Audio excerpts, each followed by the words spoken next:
Hello and welcome back to World Journey Family. My name is Jessica, if you're not familiar with me, and I am mom in the family part of World Journey Family. I decided to make a couple of videos before we take off about a couple of the questions I've been getting from friends and family ahead of our big journey. Probably the most common question that I get is about school for the kids, and so I thought I would start there since that's kind of the question everybody asks mom, and an important thing that I've given a lot of time and a lot of thought and a lot of planning to ahead of the trip. So first of all, yes, we are going to homeschool. Andrew had done a quick video months ago about our outlook on homeschool. We're adopting the phrase world schooling. World schooling can mean a lot of different things in a lot of different contexts to different people. We like the term world schooling because I know when my parents were raising me, they took this view of wanting us to have a worldview and an appreciation for other cultures and other ways of doing things. And that's really a big part of why we wanted to take this world journey right now at this point in our kids' lives. Our kids are 10, our son is 10, our daughter will turn 7 on this trip, and we think that this is just such an important time in their lives for them to see that there's more beyond Missouri in the United States, that there are lots of other ways of doing things and living and being. And so really that's the most important part of their education is just seeing other places and other types of people and hearing other languages and eating other types of food. There's no more important part of their education than that. But the bottom line is, from the moment we made that decision, we knew obviously that they couldn't be in a traditional school setting for this school year, given that the cruise takes off in January and ends in May. So that meant that at least one semester they were going to need to be homeschooled or world schooled. And if we were going to do that, my personality was such, I started really stressing, like, how will I know what was covered the first semester in school? We also decided to go on this journey during the pandemic, and we made the decision to homeschool our son for first grade during the pandemic for a lot of reasons. He's ADHD, he's ahead in some subjects.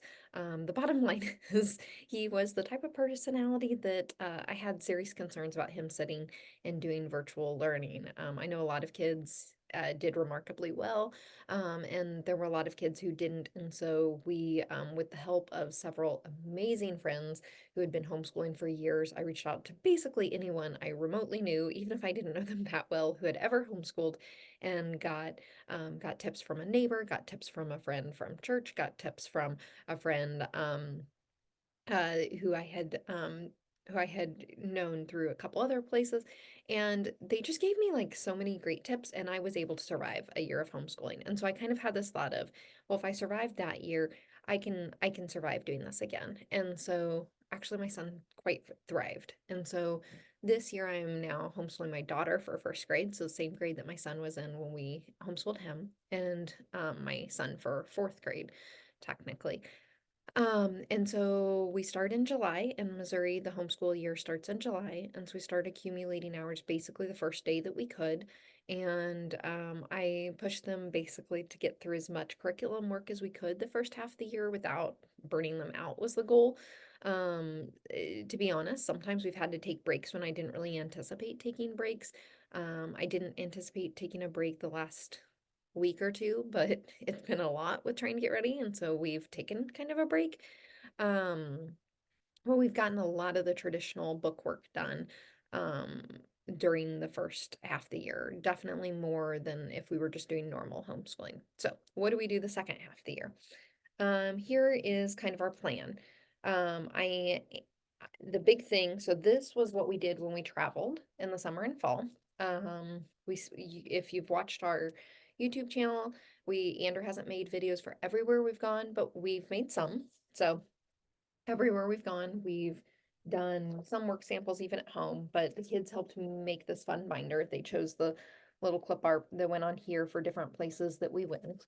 And then for each place that we went, kind of the categories for different places that we went have divided in these tabs.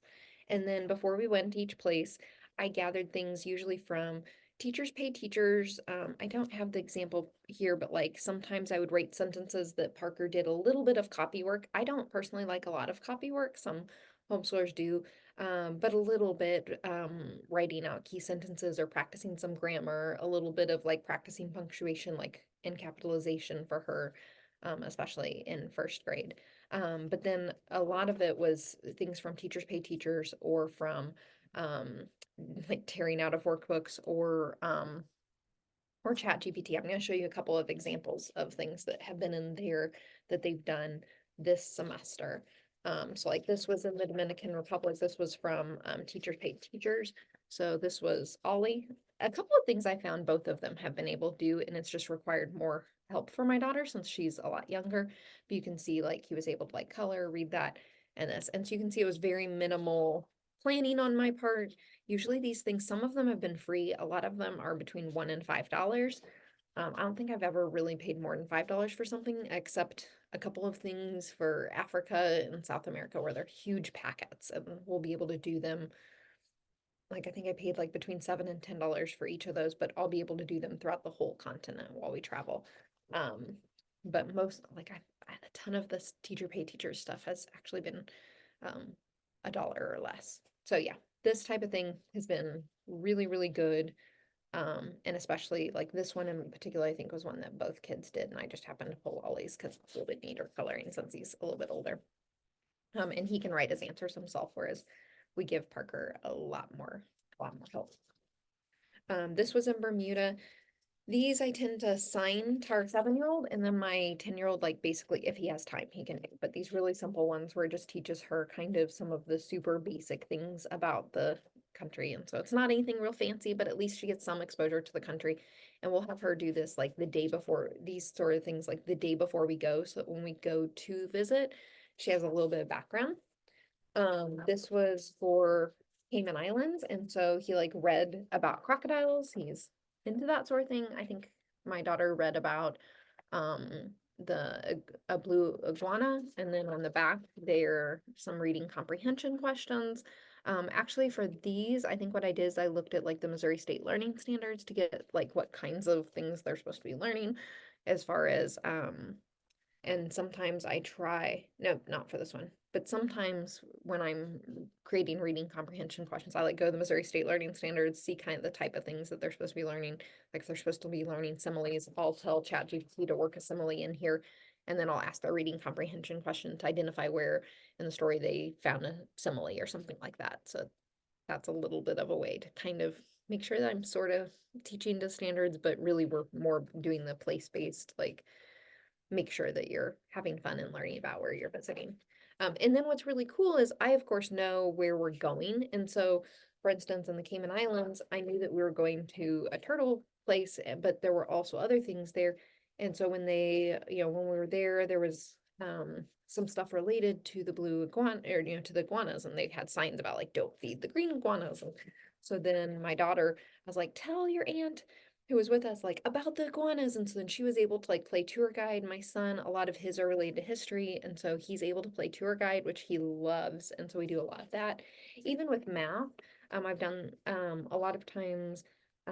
We do have a math curriculum that I'll tell you about in a second, but sometimes I do like to have like these are like word problems related to Bermuda, and so I had her practicing word problems related to where we were going. I mean, they're not super relevant to where we're going, but kind of, sort of. And so she got excited about that. And then I've done a lot of, we're not going to do, they've done some more structured language arts stuff. I hate teaching grammar, but I've done it this fall. But for the spring, we're going to do more of this sort of thing where I know what they have learned already. And I also, again, have looked at the learning standards. I know approximately what kids their age are supposed to learn. And so I've done things like this where it's more in line with like where we're going. And so I've had Chat GPT. I could teach like I I have taught classes for my job related to prompt engineering for ChatGPT. I'm not saying the AI isn't without its dangers. It 100% is. Um, there's a lot of pros and cons to using artificial intelligence. What I will say is it's made planning this trip a lot easier, because I'm able to be like, okay, I know I want to make sure that on this trip, even though we're not daily, talking about common and proper nouns, I want my daughter to continue practicing that because, to just learn in the fall and not touch it again until you go to second grade might be a bit, she might forget it. So I know that, about April, I want her while we're at this location to practice proper and common nouns again. So I'm going to probably do something similar to this, while we're in one of those locations. So I know how to like have ChatGPT write me create another worksheet like this for another place that we're going there. So yeah, so that's a big part of what we're doing. So each place that we go, we're gonna have them do something like that before we get there. I think pretty much every place we go. I don't want them to be really burdensome, cumbersome things. Some of the places that we're going to spend like 2 days, or in that we have a bunch of sea days beforehand, I might have them do more time intensive things. My son is a higher reading level, and and he's a little bit older, and so his are some of them are like document based inquiry, things I got from teacher pay teachers that will take a little bit longer. So some of his are a little bit more intensive. Another thing that I don't have an example for you for of, but each kid does have a journal. And like my daughter's is the kind where you draw a picture and then you write in it. And then my son is like a composition notebook that was like $1 at the Dollar Tree, or $1.25, whatever they're charging these days at the Dollar Tree. But their journals, every single place we go, they have to do some sort of writing to remember that place by. I start out with asking my daughter to draw a picture and write 3 sentences, and my son to do to write 3 paragraphs. We're altering that a little bit. Now some of what I've done is I'll have like a reading like this and then a prompt at the end that I'm trying to make them more fun. Sometimes they're saying something like giving them more of a prompt, like pretend that you could go back in time and write a letter to this, to Nelson Mandela when we're there. And then my neighbor who's been homeschooling for ages gave me some other really cool ideas, and so I'm working some of her ideas into the prompts, like like one of them, list some interesting things that you've learned here. One of them, list 3 facts that you can find in the reading, and 2 opinions that you've formed about this in there, things like that. And so I'm doing a lot more of that sort of thing where it'll be a reading, and then instead of just the reading comprehension questions that like this that my kids have gotten really used to and have seen a lot, it'll be like read it and then write a journal prompt entry instead of just writing about the place, which is what they've been doing for the past year. Every time we've traveled, now they're gonna like have a specific prompt. And again, our learning standards have like specific types of writing that they're supposed to be learning to do at each age. And so I want to make sure they each get to practice that a little bit. And then the other things that we're going to do is Beast Academy is going to be their math curriculum. I was really hesitant to the idea of a fully online math curriculum. Beast Academy has both online math and like written books. I wanted to minimize the amount of books that we're bringing. So obviously, we're going to bring actually a bigger binder than this for each kid because of how long we're going to be gone. It's like 2-inch binder for each child. Um, for all the play space, for all the specific location stuff that I was showing you. And so I really wanted to minimize our books. And then they each have a journal, and they each have something like this that I'll show you in a second. So I decided not to bring a math curriculum. So we're doing Beast Academy, just the online version. What I have found is when they get stuck, because Beast Academy is pretty advanced, sometimes they do get stuck. Usually I'm able to come in and find little videos online to explain a concept, or I'm able to work with them and like make up my own examples. And so I have had to like, where they have gotten stuck, we have had to kind of work with them and give them extra practice before. But Beast Academy does send me, like if they fail a test, they don't call it that, but if they finish it without getting any stars, then they let me know, and that tells me I need to go back and help them get more practice. Beast Academy is fun though, for the most part. They're building monsters and stuff and playing games.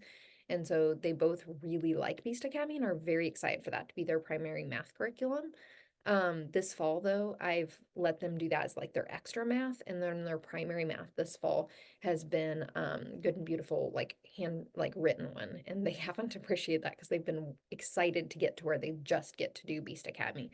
But I wanted them to have like the practice of like handwritten math, traditional math. So now they get to move to just doing online math. And then the other thing, Parker, my 7 year old, six, soon to be 7 year old, will also still do a full reading curriculum. We use All About Reading. She finished level 2 a few weeks ago. We're letting her take a complete break from that. I ordered level 3. It's a little bit of a pricey curriculum, but totally worth it. She's done really well with the first 2 levels. We've packed that. It's bulky. It's 3 reader books plus like the activity book and the teaching book. It's taking up like the most space in my suitcase of anything school related. But it's necessary. It's Reading's critical. Every day's got to be able to read. She's doing really well with this curriculum. I decided that if we're gonna bring one curriculum, that's it. My son, loves Next Level Homeschool. He took their geography class, and you've probably seen on our YouTube channel, he took their Harry Potter genetics class and did some really cool projects in their genetics class, and did a lot of times he chose to make videos as part of his assignments. I like that they give you a lot of options. He actually made a video about Rio de Janeiro for his geography class too, on that you can see on here. And so he wants to do another Next Level Homeschool class next semester. And so I'm giving him some choices that have to do with like reading and writing, because that tends to be a struggle. So he'll probably do one class through Next Level Homeschool. And then we have daily fundamentals for each kid, and I'm going to bring these. We probably won't do this super strict like every day, but it's available to us. It's nice because they have a little math, a little language, and a little reading. So if that sounds like a lot to summarize, my daughter will do her reading curriculum. My son will probably do a class through Next Level Homeschool. We'll have the daily fundamentals that are available for when we want to do them. We'll do Beast Academy for math. They have a journal that they'll do something related to most places we go. And then but all of those are tools. None of those are like they have to do them. Then the big thing is pretty much everywhere we go, they're going to do something related to that place. And then the big learning that they'll do is the actual places we go. So yeah, most of that is like I'm bringing more than we'll do. I think that that's a really important thing for me to be sharing, is like I'm bringing tools. I'm trying to be aware that I would rather, on one hand, I'm trying to minimize how much stuff we bring. On the other hand, I'm trying to bring more than I know that we'll need, so that I don't get over there and freak out. I also know that we're not going to have the best internet access. So even though I'm like, yeah, no problem, we're going to do Beast Academy for our math, it's not like every single day we'll have access to internet. We know that sometimes we won't. And so it's important to me to go into this with especially as a planner. You can tell how much I plan by the fact every single place we go, I have something I plan for the kids to learn from it. But despite that, I'm trying to go in with the idea that I have created a toolbox. And from that toolbox, every single day we've practiced bringing this whiteboard that like rolls up and it's magnetic and sticks to the side of the cabin. And so each day we write on there what the kids are going to do that day, and they get like a little positive reinforcement um, that they get at the end of the day if they complete that. And something that they'd like, whether that's a little screen time or a Shirley Temple or whatever it is.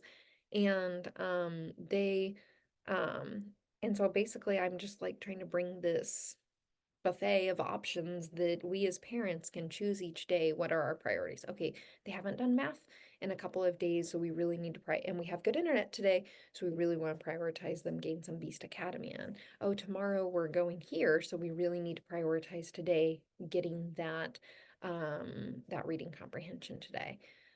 We just finished, a really exciting once in a lifetime opportunity. We really need to prioritize getting that journal assignment. So each C day for sure, they'll have a couple of things that they need to do, and I want to make sure that they keep up with, like, I want to make sure that our daughter keeps up with reading and keeps progressing there.